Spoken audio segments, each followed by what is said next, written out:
Alright, hello everybody. I am going to present my tutorial for my game under a new name called Inter-Dynastic Dispute from last semester. Alright, gonna go ahead and load it. So this QuickTime player has given me a 10-minute and 52-second runtime, so I'm not gonna try to I'm gonna try to not babble on. So, uh, the to cut to the gist of it, you have two players, player one, player two. You can decide with these 2d6. Whoever gets the highest number will go first. Pick their card. Red team does get to play on this end, and green team gets to play on this end, where the green circle is here. So to start off, uh, let me introduce you to the cards first, and then I'll tell you how to traverse the board itself.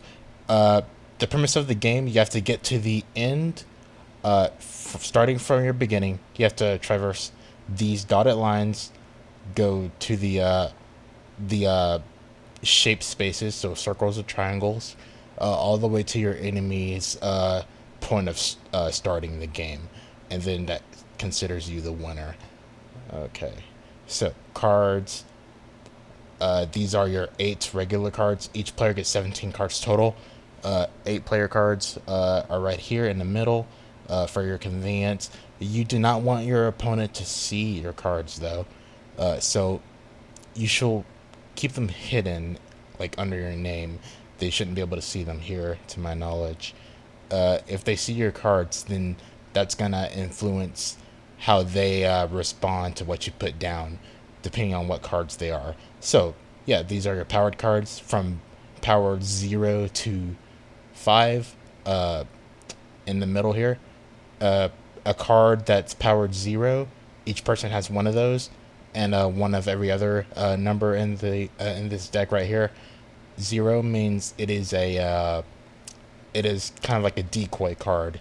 So if your enemy tries to attack you with a different card on your layout on these spaces, then that means the D card takes the hit for that. So they get out of commission. Besides the card that they choose, that your enemy chooses. So that's what that's all about. That's pretty much the only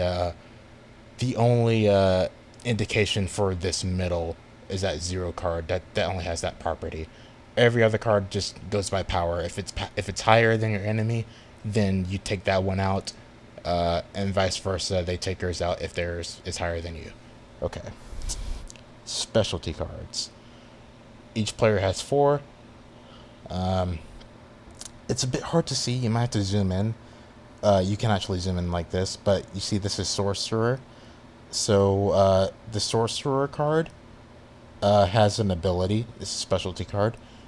Each player has one. It means that they are able to.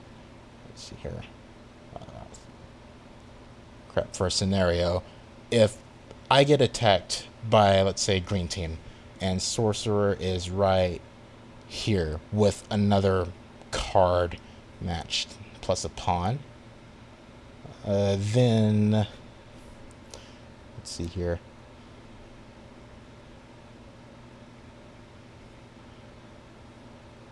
And he decides to attack me on this point of the map. Okay. Tries to attack the sorcerer, then I can actually swap this card out.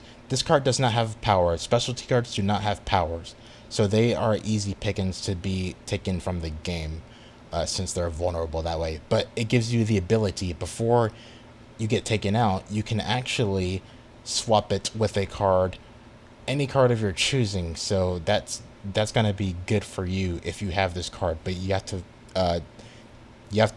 be really decisive of where you put it, because you only have one, and you won't be able to use it again until the cycle repeats itself, until all cards are already used, and you have to shuffle through them again and put them back all on your side to play.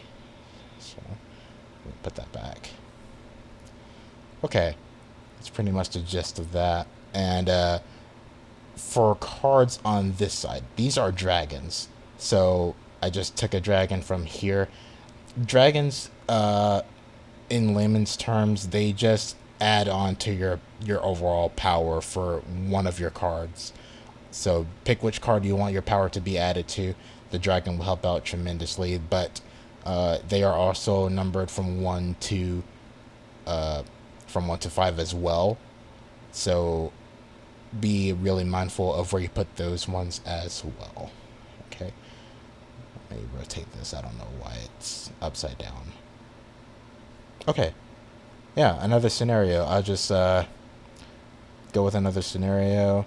So I already told you the win conditions. You have to get to the end of your of the end of the boards, which signifies like right here, and your enemy has to go to the black circle on your side as well. The person who gets there first wins. There's no limit to how you can mix your cards in on a space. Don't mix them on the board itself, because you'll have to. That tells you which you're picking from. So specialty, regular, dragon, but you can combine them any way you'd like on the board itself, on the map itself. So I can do that and add a dragon here. But really important, they need to be flipped. You don't want your opponent to see what you have, because that means will be able to match that or just screw you over with like a sorcerer card, and you won't have any way against that. So it's a turn in one move, or a turn in placing a card on the starting. You cannot have more than 2 cards and 1 pawn on a space. A space is a triangle or a circle. You cannot have more than this amount on there. Pawns, the only thing that they do is add 1 power to one of your cards. So, if you have a pawn at the end, at like, if I'm a red team and if I have it right here, that does not mean I win. It has to be with a card. So, that's really important to know. Okay, so attacking. I'll give you a attacking example. Let's just say moves to here. Sometimes it might be hard to see the little pawn, but just if you've misplaced one, you can just spawn another one in. Alright. And let's say my enemy has done this. Add a dragon in as well. Okay. And 1 pawn. So that's one space. It's my turn. I go in. I'm really confident. I know I'm about to get attacked. Alright. Then he goes in to meet me. Alright. When he gets on my space, that is an attack formation. So, both players flip cards over. Alright, okay. He has a sorcerer and a regular card of 1 power. Alright. And I have a dragon, so he gets to pick first, since he has called the attack. So he can use their sorcerer and attack my regular powered card. He can swap that out with like a power 5 card in his deck, like what I have here, right here, and take out my regular card, and it's out of commission until all of our cards are done or on the enemy captivity, like this. So that is the only condition where we can get all of our stuff back and just deal them out again. And that's pretty much the premise of the game. Try to make your way to the end without being crossed by your enemy, and that's pretty much it. All right. Also, circles are a okay.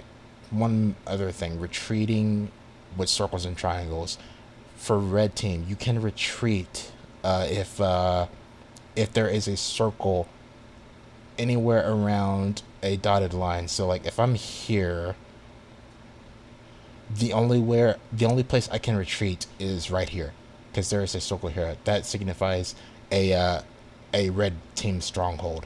I can only go there. Same thing for green team.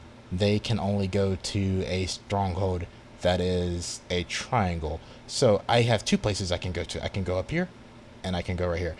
The retreat, there is a retreat specialty card that does not have to go by this rule. They can retreat wherever they like, as long as it's not where your enemy has came from. So, yeah, that's pretty much it. All right. Thank you. I appreciate you watching this tutorial vid with me.